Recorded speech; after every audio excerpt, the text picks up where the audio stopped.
Hey y'all, Melissa here at Twin Oaks Family Farm. Thanks for joining me on our channel in our Small Farm Life vlog. This is February 20th, 2025. We're fixing to go check on chickens and going to tell you about something that I tried to do and failed at, and also tell you about a couple of things crossing our radar going on with chickens that are concerning, hard to deal with, and we have on our minds with our own poultry operation and thinking about how would we handle it if we were in that situation. So going to do that while we check on the chickens. Want to welcome you to the home place and thank you so much for joining us. So if you're looking at it from somewhere else, probably looks like a winter wonderland. For us here, it feels like Groundhog Day because it just keeps doing this. We're actually getting a fine snow. We got enough of a little bit of snow overnight that it covered the ground. We haven't seen temperatures above freezing probably since last week, and we won't see above freezing again until probably this coming weekend. But it's Thursday, so hopefully we're close to feeling temperatures above freezing again. The dogs beat me outside. They're going to be cold out here, but we got to go check chickens. What do you think, Tanner? The snow is pretty slippery actually, so taking our time even walking on it. My husband got called in to work at 4 a.m. He takes care of road maintenance in our township. So currently we have 3 little areas of chickens to check on. This shed, there's chickens on the left hand end of it and chickens on the right hand end of it. And then we have the little coop down there that has about 18 hens in it. That's where we're headed first. Tanner's like, this is where my chickens live. So we're going to get them some water first and get them turned outside. So the deal right now for us with water is I'm carrying it from the house. It's not that far a walk.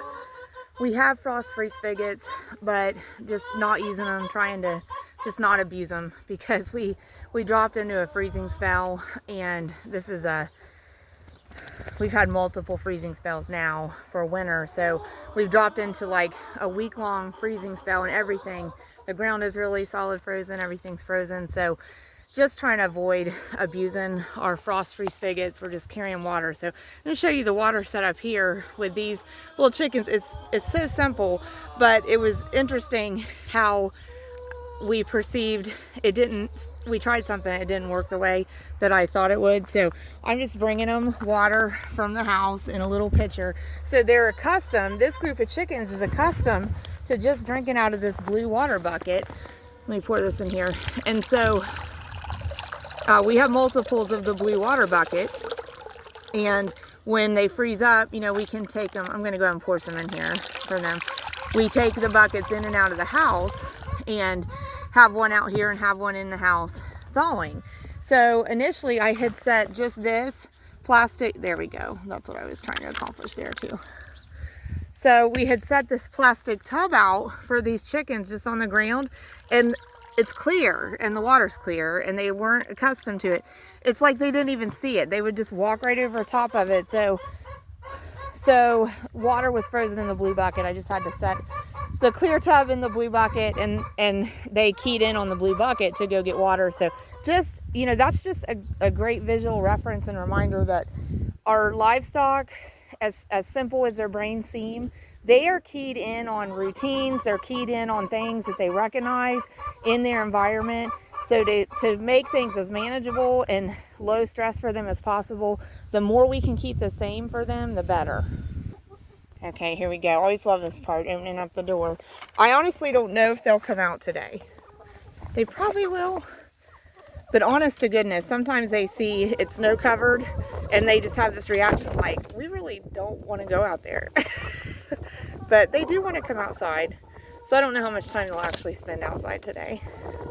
I always think it's fun to see them exit the chicken coop through the chicken door. And they probably are thirsty. They do have water in the coop too, but a lot of times they go right to the water. I thought maybe the black copper Moran would. So, want to shout out here to Steve and Deb down in Tennessee. On a comment last night, Steve let us know they had some chicks ordered from Murray McMurray Hatchery, and they got word that their shipment of live chicks was canceled. They had them ordered for this week. And that's not the only hatchery that I had seen was canceling live chick shipments. We'd also seen Cackle Hatchery had canceled live chicks, in particular for February 19th, and I think for maybe today and tomorrow as well. And maybe plans were developing on that too, and ongoing. But they're like, okay, yeah, we've had enough. We're going back in. So maybe the hatcheries were having to kind of work with the Postal Service and let plans develop as they got information. But there were a lot of disruptions to live chick shipments this week. And as I just mentioned, shout out to Steve and Deb down in Tennessee. They have a poultry business going, and really great people. We've got to meet them. Great folks, and care about quality and taking good care of their livestock. But they're impacted by the shipping disruptions in the live chicks. So I really feel for them. Steve and Deb, really feel for y'all. I know what a coordinating accomplishment it is to get hatch dates and processing dates and work with all the different pieces of the puzzle that go into producing poultry, and I really feel for y'all. So just know that we're thinking of you, and hoping that everything works out really well. I mean, it seriously even brings to our minds, makes us think about, like, what would we do in that situation? I don't know for sure how many chicks Steve and Deb had coming in this week from Murray McMurray, but their shipment was canceled. So they're in a spot. So I'll have to try to reach out to them and see what that's going to impact them in terms of if they're going to be able to stick to their hatch date, if they're going to have to pick chicks up, if they're going to have to totally change their plan. Because as I was saying, like, that even makes us in our brains, well, what would we do in that situation? Because we have 200 chicks, I think 225 maybe, scheduled for March 12th. We have 12 little egg pullets that we just want for a household, scheduled for March 5th actually. But I'm really not as concerned about that. If that would cancel, that would cancel. But I don't think that's going to cancel. But the meat birds on March 12th for us, like 225. We're even thinking, when we hear of that happening to other people, even at that scale, at that small scale, 200 birds, what would we do? Because the thing is, the hatch date is so important, and starting the birds on the hatch date is so important, because the processing date is totally dependent on the hatch date. It's all correlated. And so, and I've already got, based on that hatch date for that processing date, I've already got pretty much that whole flock sold. That whole flock is pretty much reserved on people wanting poultry from it. So, if we would have a hiccup in when we start the birds because of a glitch with shipping or a glitch with hatching or whatever, and have to adjust, it impacts everything. It impacts processing date, it impacts orders that we've already reserved and offered on pre-sale. So it's a big deal. And like I said, I don't know the particulars of Steve and Deb's situation, but if you got a lot of chicks coming in and you've got them more or less promised to a vendor or to individuals on a particular date, if you miss that hatch date, your mind is starting to think about, what are the problems that are going to come out of this, and what are the solutions we're going to have to turn to adjust for it and to fix it as best as we can fix it. And you can't, you really can't fix it if you miss the hatch date. So like in our situation, we have chicks coming from Cincinnati, Ohio. That's Southwest Ohio. We're in Southeast Ohio, so it's about a 4-hour, probably as the crow flies, and I think there's a straight shot driving it, so probably about a 4-hour drive, I mean, if we got into a situation where the only way to keep it on schedule was pickup, that's doable. But I don't know. Would we do it? I don't know. So, because that'd be an 8-hour, it'd be an 8-hour day for us. It'd be great for our chicks. It'd be great for our chicks because we'd pick them up. They would be driven straight to their destination and unloaded immediately. So that would be super duper for them. So I hope we don't end up in that situation, but we'll see when we get to that juncture. I was looking out at the county road. FedEx truck is out, so that's good.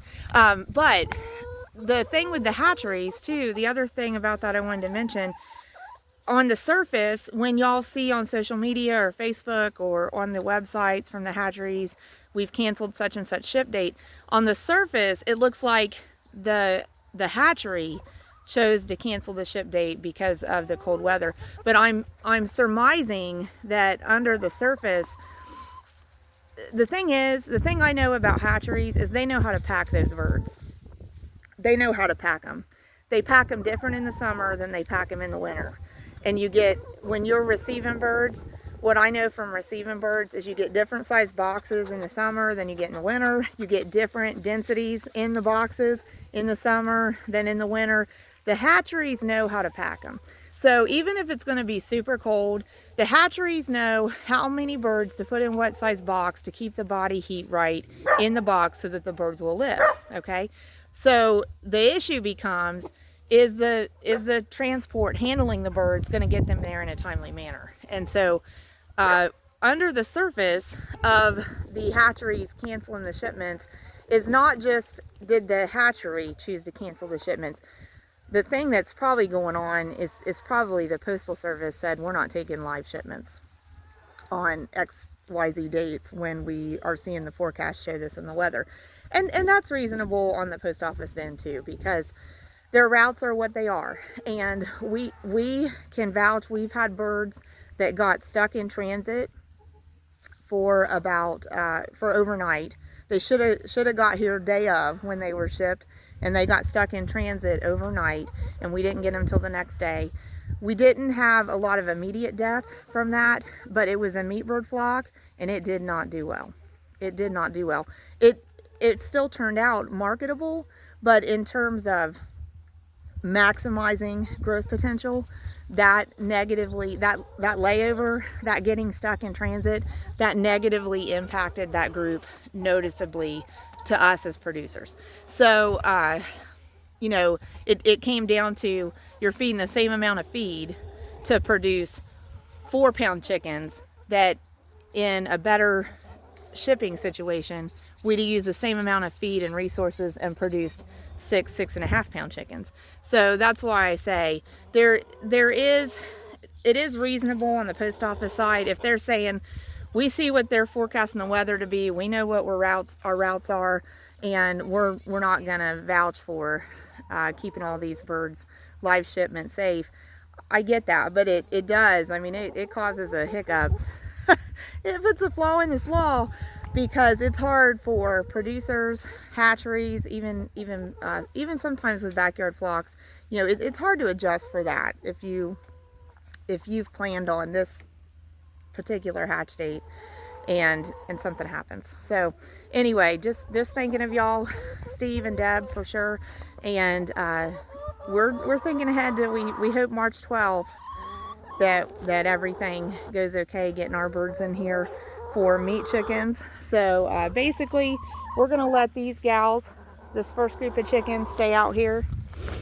Some of them are gonna want to stay inside. We'll go in and check eggs here before we go up to the other birds, but we'll end up also, there's not going to be a lot of good forage for these hens today, and they are right here at my feet. We'll end up bringing them down some 16% protein layer mash and some 20% non-GMO flock grower, just for some extra energy for them, because it is a real cold time of the winter.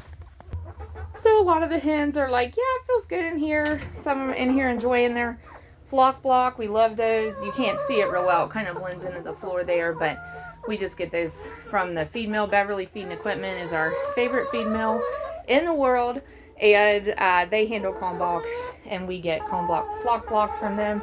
There's Morticia and Elvira, the two black hens, up on the boards that make the nesting corners.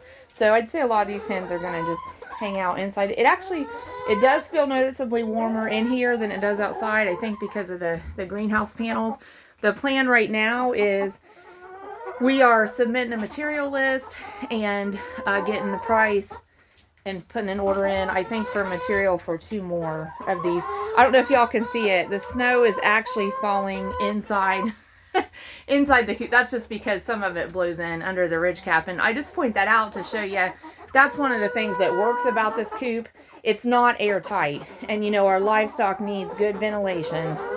They do need shelter, but they also need good ventilation and appropriate, you know, humidity. So your coop not being airtight is oftentimes to their benefit, and the chickens can handle the temperature fluctuations where we live for the most part. But look back here. So we utilize these nesting corners in here because we've had hens in other instances demonstrate to us that they like to find their own hidey hole nesting place, and we've had hens demonstrate to us on their own volition in other buildings that they would just find a nesting corner and they liked it, and so we decided to only utilize that in here. So this morning 4 eggs in here from this group so far, so they'll give us more eggs as the day goes on. They are so pretty. They are Morticia and Elvira. And the names are credited to our viewer, Tina B. Shout out to her. So I'm going to gather these up and we'll go check the other groups. And I'll tell you about that thing I tried to do that I failed at. Hi, Tanner. You getting chilly? You ready to go check on some more chickens before we go back inside? We'll have to find Gus, too. So good news. We did go ahead and decide to try the spigot. And it is working like a champ. Going to give this water to the Rhode Island Reds. So a nice group of Rhode Island Reds here. They are 4 months old. They've got plenty of feed. They're being fed a 20% non-GMO poultry grower crumble made by Kalmbach. We're looking for them to start laying eggs in about a month. Tanner doesn't totally trust me with the chicken chores. He wants to come in himself. So I think I mentioned over in the other building that we want to build 2 more coops on that same design. So this would be one of the groups that we want another coop for. We want to repurpose this building they're in for different uses. All right, Tanner, Rhode Island Reds are set. We got to check the other hens. Hey, there's Gus. Hey, Gussie. Hey, Gus. Okay, so here's another group of our egg layers. So just fed them and made sure they have water. We had a couple eggs in here, so actually double rationed their feed for today and added in some of the 20% non-GMO as well to just give them a little extra. Topped off their water. We'll let them drink a little bit, top it off again, and keep checking them through the day for eggs. So the thing I tried to do that I failed at was a 72-hour fast. And I've tried shorter fast than that, like 48 hours. 48 hours is the longest fast that I've accomplished. And want to do one 72-hour fast this winter here. That would be the longest fast that I've ever done. And it is tough. It is tough. And I really thought I was well prepared for the 72 hours. Like I said, I've done 48.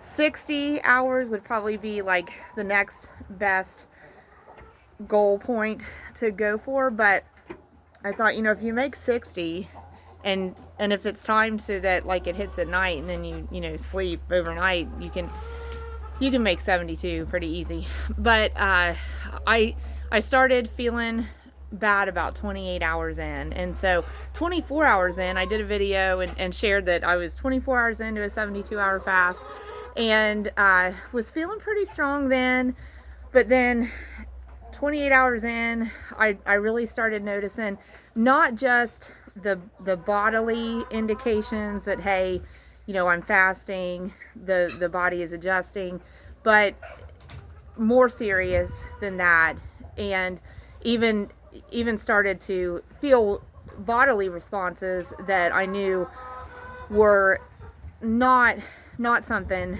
that I should push further on, but also kind of got that panic response in my brain somewhere that said, you know, this isn't the time to push this. So you have an innate sense of when you can push and when you can't a lot of the time. I know there's times things sneak up on us and we don't see it coming, but in that instance, at about 28 hours into that attempt at 72-hour fast, I definitely felt like probably blood sugar was really getting low, and was actually still at work, and it didn't have any money on me, like to go to the vending machine or anything, and had about another half hour at work and a half hour drive home, and was at the point I was thinking, you know, God, I just need you to get me home. I just need you to get me home. I get home, I can eat whatever my stomach will tolerate, and I'll sleep it off. And so so that's pretty much how it shook out. I got home, and I was just at that point, heading home. I was about 30 hours in, so I broke the fast eating at about 31 hours. But at that point, I was just the dull headache right above the eyebrows, pretty nauseous feeling. Not shaky, but starting to feel a little bit of the large muscle tremors, a little bit of shakiness, and cold and tired. Just, you know, totally fatigued, feeling cold, wanted to just go to bed. So, and actually, you know, my brain perceived a little bit of hunger, but I went to eat, and my family had spaghetti, and I dished out a reasonable, appropriate portion size bowl of spaghetti, not a huge bowl, and could only eat about a third of it and save the rest of it. So really thought I had a hunger, but really did not.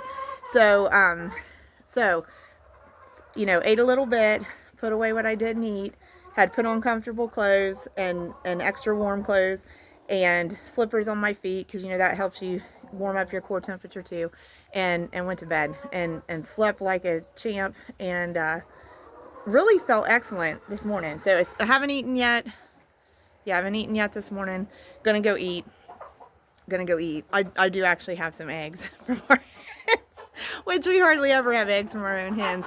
And that's one of the reasons, incidentally, not gonna talk a lot about this now, but we are seriously thinking we're gonna totally move away from commercial egg sales, poultry sales, over all of 2025. By the end of 2025, we'll have moved away from it, and into 2026, just having chickens, our own eggs, our own poultry, and shifting kind of away from that small farm business and shifting toward just a homestead perspective. So, but anyway, I did attempt the 72-hour fast. Wanted to, full disclosure, tell y'all I failed. I didn't make it, but it was, I mean, it was a good fail. It was a good fail, because if I'd pushed further, it wasn't safe. And that is one thing about fasting. Other than I generally want to lose weight, and I'm going to incorporate some extended fasting pretty aggressively into my routine as a tactic toward that, because I don't want to take pills. I don't want to take shots. I don't believe in jumping on the Ozempic bandwagon for weight loss. So, you know, I just am not going to do that. So I have to find a different way. So I am going to use fasting, and at some point I'll try the 72 hours again. You know, there's a lot of variables go into that, just like with anything else. And so I was trying the 72-hour fast, but you know, I still have to go to work. I still have to do some work outside. It's freezing outside. That's a big demand on the body physically. So it's probably the right thing, but it wasn't the right thing at the right time. So I'm gonna try again. But it definitely, like I said, I feel like it was a good fail, because I feel like if I'd pushed further, I was into probably some dangerous territory at that particular juncture. So anyway, fasting is hard. Fasting is very hard. If you attempt it and you run into a wall, there is absolutely no shame in backing off and trying again, because backing off could be the safest thing for you to do at that point, right? So anyway, so I think we're about wrapped up on chicken chores. What's going on in here? Tanner, I already checked the chickens. They're squawking at him. No, Tanner. No, you're not allowed to have their food. You're not allowed to have their food, friend. fast from the chicken food. Okay, y'all, thanks so much for joining us. God bless you, and we appreciate you.